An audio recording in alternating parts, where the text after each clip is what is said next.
on va avoir ça, une idée en fonction de la personne qu'on voit. Et puis, il va y avoir un préjugé. Donc, on va juger déjà les gens en fonction de leur origine culturelle, géographique ou religieuse.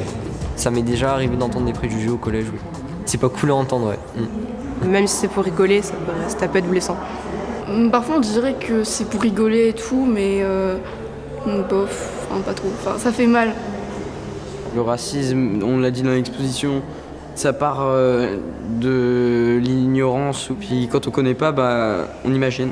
Pour moi c'est une idée qu'on se fait de quelqu'un, mais sans vraiment connaître la personne.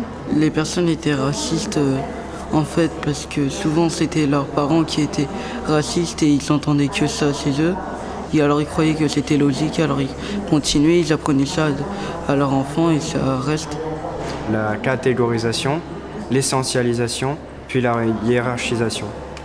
La hiérarchisation, c'est quand on arrive à carrément créer des races chez l'humain et dire qu'une race n'a pas de droit et qu'une autre est supérieure en sport, militairement, scientifiquement. Et ce n'est pas normal, je trouve. Maintenant, il y a des lois qui punissent les actes de discrimination verbale, physique, en public ou en privé. Dans la rue, souvent, il y avait des gens qui me disaient que de pas parler fort parce que j'étais noir, par exemple.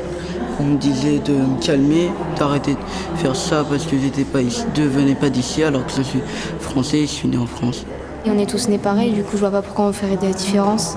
Je trouve qu'il n'y a aucune raison que des personnes se sentent supérieures ou inférieures, car on est tous pareils. Ça fait un moment qu'on nous sensibilise dessus, depuis mon arrivée au collège, voire même en primaire. Et que à chaque fois, souvent les élèves disent oui, c'est redondant, c'est barbant. Mais je pense que c'est important parce que pas tout le monde le comprend. Et non, ça change du cadre du collège et c'est toujours des expériences intéressantes. Ça, c'est l'évolution depuis 1992 des actes discriminatoires en France. Donc on peut voir que petit à petit, ça évolue. On peut voir aussi que